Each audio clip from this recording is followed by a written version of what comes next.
నేటి తరం దర్శకులు వైవిధ్యమైన కథలను అందిస్తూనే నేటి తరానికి ఒక విజువల్ వండరు అందించే ప్రయత్నం చేస్తున్నారు. దీనికోసం ఆధునిక సాంకేతికతను ఉపయోగించుకుంటున్నారు. వివిధ విభాగాల్లో ప్రతిభావంతులైన టెక్నీషియన్స్ అనేక మంది అందుబాటులో ఉండడం వల్ల ఈ గ్రాఫిక్స్ కావచ్చు, CGI కావచ్చు, మరొకటి కావచ్చు, ఇవన్నీ దర్శకులకు అందుబాటులో ఉన్నాయి. అందుకే తెర మీద వాళ్ళు అద్భుతాలు సృష్టించడానికి ప్రయత్నిస్తున్నారని చెప్పవచ్చు. ఇకపోతే లేని పాత్రను కూడా క్రియేట్ చేయడం అనేది కూడా దర్శకులకే చెందిందని చెప్పుకోవచ్చు. అంటే వాస్తవానికి దూరమైనప్పటికీ వాస్తవంగా కనిపించేలా చూపించే ప్రయత్నంలో అనేక మంది దర్శకులు సక్సెస్ అయ్యారు. స్పీల్బర్గ్ సినిమాలు మనం అనేకం చూసి ఉన్నాం. గతంలో మనకు స్పీల్బర్గ్తో పోల్చకూడదు కానీ విఠలాచార్య గారు అద్భుతమైన పాత్రల్ని, అంటే క్యారెక్టర్ని, ఒక జంతువులను కావచ్చు, మాంత్రికులను కావచ్చు, రాక్షసులను కావచ్చు ఆయన క్రియేట్ చేశారు. తెలుగు వారికి సినిమాల పరంగా అందించారు. ఇప్పుడు ప్రజెంట్ కూడా అలాంటి ప్రయత్నాలు విరివిరిగా జరుగుతున్నాయి. అప్పటితో పోలిస్తే ఇప్పుడు సాంకేతికత ఇంకా పెరిగింది. అంటే లేని దాన్ని ఉన్నదిగా చూపించే ప్రయత్నాలు జరుగుతున్నాయి. దీన్ని ఉపయోగించుకోవడంలో దర్శకులు చాలా ముందున్నారని చెప్పవచ్చు. ఇక అసలు విషయం ఏమంటే, కమల్ హాసన్ నటిస్తున్న భారతీయుడి సినిమా కోసం అనేక ప్రయాసాలకు వచ్చి ఎట్టకేలకు సినిమా షూటింగ్ను పూర్తి చేశారు. కమల్ హాసన్, శంకర్ కాంబినేషన్లో వస్తున్న సీక్వెల్ సినిమా ఇది.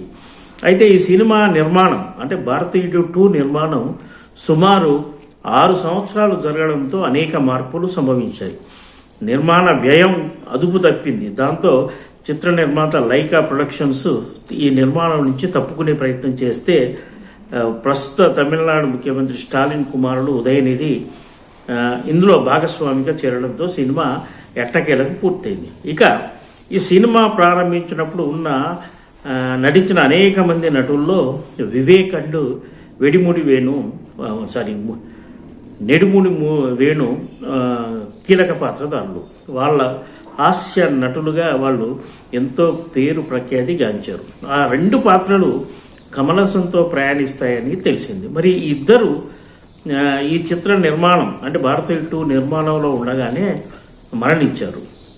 దాంతో ఈ 2 పాత్రలను లేకుండా సినిమా పూర్తి చేయడం ఒక సమస్యగా మారడంతో దర్శకుడు శంకర్ తన ఆలోచనకు పదును పెట్టారు. గతంలో సాంకేతికను ఉపయోగించుకొని ఆయన జీన్స్ కానీ రోబో కానీ ప్రేక్షకులకు అందించిన విషయం తెలిసిందే. అదే ఫార్మేట్ను వివేక్ అండ్ నెడుముడి వేణు పాత్రలను ఆయన CGI ద్వారా, అంటే కంప్యూటర్ జనరేటెడ్ ఇమేజరీ సృష్టించి ఈ 2 పాత్రలను తెరపై ఆవిష్కరించారని సమాచారం ఉంది. అంటే లేని పాత్రలు, అంటే భౌతికంగా దూరమైన వాళ్ళను కూడా ఆయన తన మేధాశక్తితో కంప్యూటర్ సహాయంతో తెర మీద ఆవిష్కరింపజేసి ఆ సినిమాను పూర్తి చేసినట్టుగా తెలిసింది. అయితే ఇలాంటి ప్రయత్నం, CGI ప్రయత్నం ఇది తొలిసారి ఏమీ కాదు. గతంలో కోటి రామకృష్ణ దర్శకత్వంలో వచ్చిన నాగభరణం సినిమాలో కూడా ఇలాంటి ప్రయత్నం ఓసారి జరిగింది. విష్ణువర్ధన్ అప్పటికే మరణించి ఉండడంతో ఆయన పాత్రను రీక్రియేట్ చేశారు.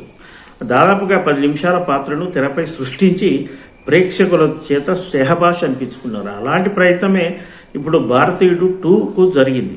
ఇలాంటి విప్లవం, అంటే సాంకేతిక విప్లవం గురించి మనం ఆలోచిస్తుంటే భవిష్యత్తులో హీరోలు అవసరం లేకుండానే వాళ్ళ క్యారెక్టర్ను సృష్టిస్తారని మనం చెప్పుకోవచ్చు.